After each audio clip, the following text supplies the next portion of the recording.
Steel City Sports back here today. I wanted to talk about our win over the Cincinnati Bengals yesterday. And I made a quick short, kind of just giving my initial reaction, but I did want to kind of expand on it and talk about this game because I really do think that this was an important game. I feel like this is the best the Steelers have looked, particularly on offense, this entire year. And I even said in that short, outside people who don't really watch the Steelers, they're going to take a look at the game and see that the score was 16-10 and be like, that's not that impressive. 16 points, what's so good about that? But number one, we're going to talk about the Diontae Johnson touchdown that was taken away, so that would have made it, 23-10. And also, just stylistically, the offense looked far better. It just looked much more superior. I feel like we had more 10-yard plus pass attempts this game than all the other games combined. Turns out also, another point is whenever you mix in the running backs together, it makes for a much more unpredictable offense. And I felt like that was one of the major flaws of the Matt Canada offense. Obviously, number one was all the screen passes. I call it the Canada special was the pass for -2 yards whenever you're at 3rd and 10. That was the Canada special. That was his number one, worst thing about him. But another thing he did was I felt like his rhythm, I guess you'd call it, with how he'd mix in Najee and Jaylen Warren was terrible, because I feel like he would have one of them play an entire drive, and then the next drive he'd put in the other one and have them just play that drive and just flip it around on drives. Now, that wasn't always the case. He would mix it up sometimes, but it usually felt like he would decide, just given on the drive, who was going to be in there. Well, I felt like with the Bengals game, they actually did a good job of mixing in Najee and Jaylen Warren instead of just, relying on one of them to play on one drive and switching it that way. So I felt their games actually complement each other extremely well. So if they're able to start really building on that, because, Najee, like I said, he is that Derrick Henry comparison. I saw at least 2 plays yesterday that really did remind me of Derrick Henry, where he's just trucking people. And that's the Najee we've really missed this year. And I saw glimpses of why he was a first-round running back yesterday. And I think the Derrick Henry comparison is great because they play the same way. They both went to Bama. They both wear 22. They both got long hair. It's literally perfect. So I really, really think he had his best game of the year yesterday. 99 yards and a touchdown is really good. But again, outside fans are going to be like, yeah, that's just a normal game for a running back in the NFL. Again, it just stems from what we've been watching the entire year, and the eye test just looked far better this year. So let's talk about that Diontae Johnson touchdown that was taken away. I don't, for the life of me, I don't get the call at all. I've never seen it called like that in my entire life. I've been watching the NFL for, I think, 8 years now, and I have never, ever seen a play call like this. And I've never been one of those guys who's been like, oh, the ref screwed us over, I might have brought it up one other time this year, but you will rarely hear me bring up the refs as an excuse. But that one was just a joke.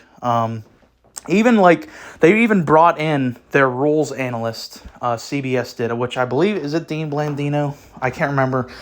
But even their rules analyst was saying this is pathetic. There's no grounds for this to not be a touchdown. And for me, I could be wrong, but for me, I always thought you catch the ball and you get both feet down in the end zone, that's a touchdown. But after he got 2 feet down and fell down back out of the back of the end zone, he drops the ball there. To me, I thought that didn't matter. To me, I thought you catch the ball, you get 2 feet down in the end zone, clearly down in the end zone, that's a touchdown. But apparently the refs disagree. But I really feel that was one of the most head-scratching calls of the season. And Mike Tomlin in the past, it kind of feels like he's been trigger-happy with throwing his challenge play. So I'm kind of confused there on this situation why Mike Tomlin didn't throw the challenge flag, because it was, I think, a dreadful call. So yeah, I already saw some figures in the national media saying like nobody cares that you put up 400 yards.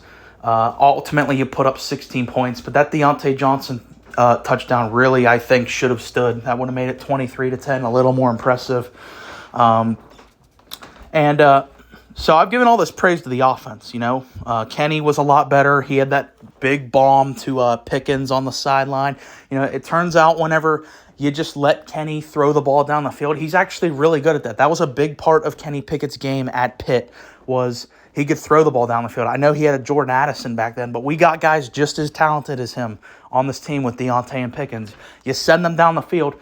Kenny showcased that he can throw the bombs. And I hate to go back to preseason just because I know preseason doesn't matter at all. But every drive Kenny Pickett played in was against starters. It's not like that he was playing against scrubs. They were all against starters, and they got a touchdown on every drive because they were pushing the ball down the field, which is what gave me some hope that the offense would look a lot better this year. Well, I saw some glimpses in this game of us pushing it down the field. Like I said, I think we threw it the most downfield more than this game than all the other games combined. It kind of felt like that. So Kenny was really good, 278 yards, by far the most yards he's had this entire season. Like I said, he had that Pickens bomb. Freiermuth had his best game, 120 yards on 9 receptions. We talked about how good the running backs were. So I'm giving all this praise to the offense. Let's talk about our star on the defensive side of the ball. Now, I've been praising TJ this whole year. I've been calling for him to be defensive player the entire year. And you can call me biased or whatever now, but now I don't even really think there's much of an argument, because before, people who were calling for Myles Garrett to be defensive player of the year, their big argument over TJ was, well, Myles Garrett has more sacks than TJ Watt. Well, now TJ Watt has more sacks. So I think not only is TJ Watt situationally better than Myles Garrett and is, I think, a more complete player than Myles Garrett, he also now has the stats to back it up, because he had 2 sacks in this game with a forced fumble. Now has half a sack more than Garrett. And just a quick side note, when is Minkah coming back? I guess I got to look that up. But if you know anything about the Minkah injury, can you let me know when is Minkah coming back? Because I really, really miss seeing him play. But that's kind of my overall take on this game. It was really exciting just to see the Steelers play a different style of offense. The defense handled their business. I know it was against Jake Browning, but they still have a lot of talent on an offense. Jamar Chase had a really good game individually.